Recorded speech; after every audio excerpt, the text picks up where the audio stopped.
can't live like this as a Bulls fan. Now, the game was great. Like, I didn't walk away from it. I was siloed watching the Bulls game.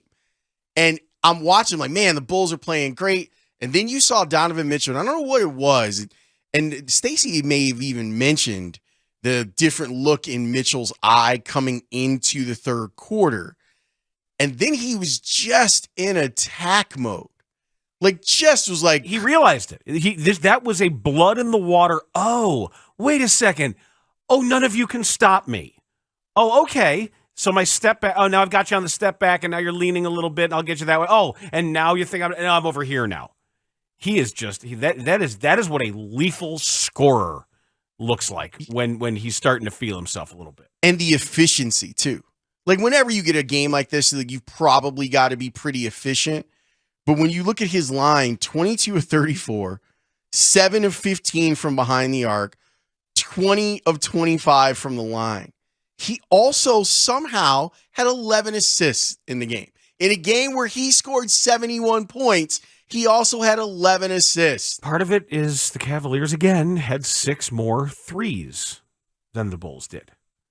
And it's every night where they need to win the free throw battle. They need to win the opportunity battle, by which I mean not allowing the other team to have more chances.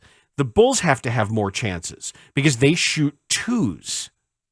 So the math doesn't work when the other team has more chances than you do, because night in and night out, the other team is going to take and make more threes. So last night, to illustrate your point, the Bulls were 10 of 33. They took a lot of threes. They just don't make them because they're not good at it. Last night, the Cavs weren't really good either. But they took 46 3-pointers. They were getting a lot of second chance opportunities because of Kevin Love and Jared Allen. Those guys were doing some things on the boards.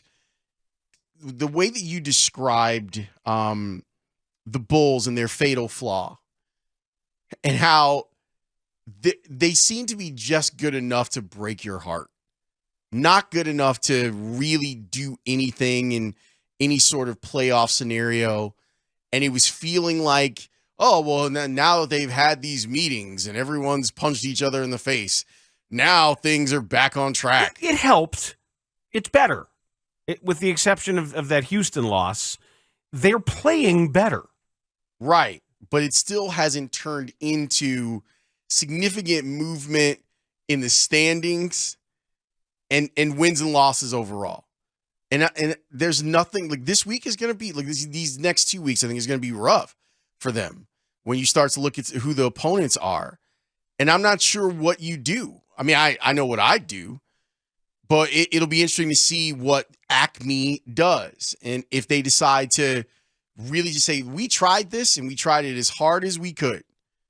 We thought that it would work. Obviously, we weren't expecting Lonzo Ball to not be a factor on this team. But you got to start looking at your team as rebuilding pieces. Like, Alex Caruso has value. That's the name that keeps coming up. And there are many who believe you could get a first-round pick for Alex Caruso. I would do that.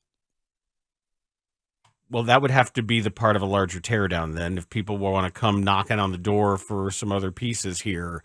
But if you could flip Alex Caruso for a first-round pick that you desperately need, it'd be worth a thought. Yeah, because, I mean, he's young enough that he could be a part of the winning here. But I also kind of know he's more valuable right now to a team that's ready to win versus a team that's trying to win. And I do appreciate that in the year and a half that he's been a Bull, there's a high level of basketball intelligence that he brings to the table that has been refreshing.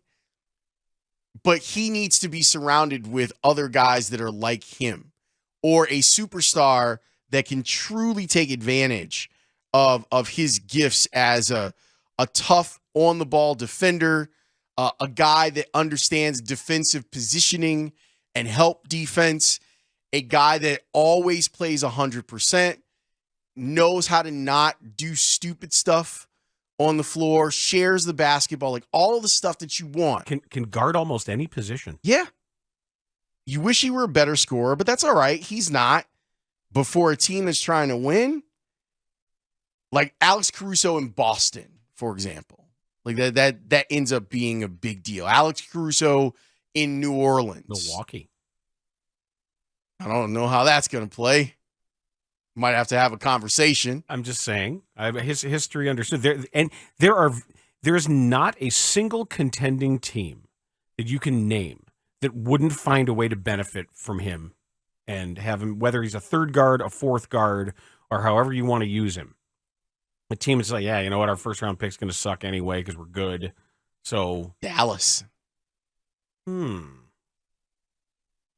Yeah. It takes a little bit of defensive pressure off of Luka. That's an interesting one. But you wonder, because Phoenix, with their injuries, they're going to be in the market more for scoring. Yes. They're already a terrific defensive team. But, I mean, you could always be better. But I wonder if these conversations are happening and whether or not the Bulls are thinking about it this way. I don't know. They don't say anything. They're inscrutable. We don't know. The only guy that does all the talking for him is Billy Donovan, for better or for worse. And he had to be careful last night because the NBA will come get you. Man, he ran right up to the line. Yeah, he did. That is a veteran coach. If you want to listen to a veteran coach knowing where the line is, he knew they were bad last night. Tony Brothers didn't have his best night. That's my dude. But he didn't have his best night. Suresh Mehta didn't have a great night either. So this is Billy Donovan after the game and the officiating. I want to go back and look at the film because, I just think overall the game and just watching it in live was, to be honest with you, hard to watch at times. It really was. But, the thing I'm anxious to see because of the stoppage? Just some of the consistency on the fouls. That was my thing, is just the consistency. I'm fine. I'm not, I very, very, very, very rarely argue a call for another team. But when our guys are getting fouled, I think that's, I'm going to try to fight for them. But I think the free throw was a huge factor in the game. And listen, it's been 2 games in a row. DeMar obviously got fouled the other night against them. And I think the 2-minute report will come out and say he crossed the line. And I could be wrong, and if I'm wrong, I'll apologize. But at least what I saw on film, it made it hard for Patrick to block him out because he was certainly across the free throw line before the ball hit the rim. And if that's the case, it's a violation. And my question is, who's looking at that?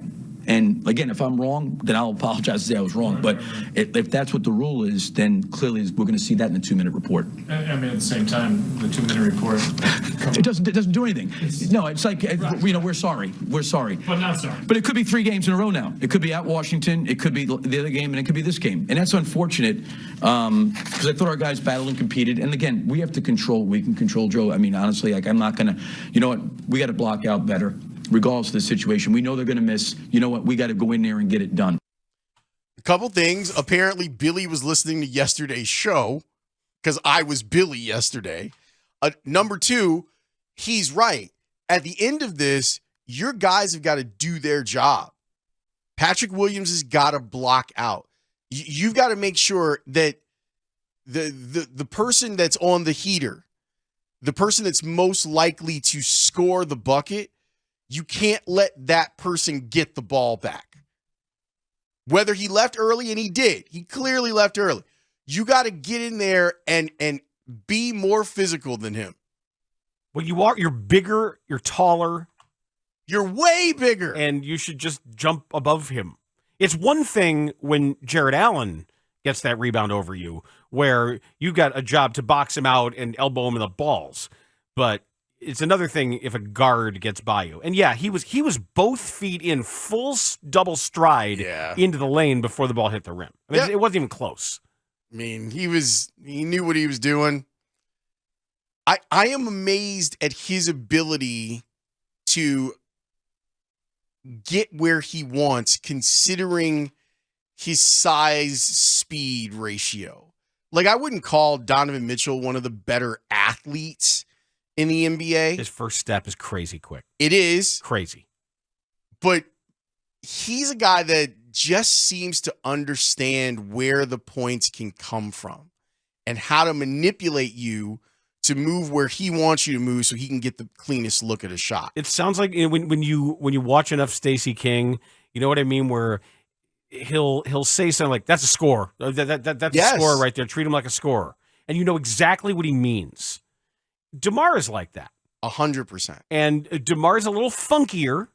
It's not quite as smooth as some others, because he's got to go through his things and the eyebrow fakes and the up and downs, but he's a scorer.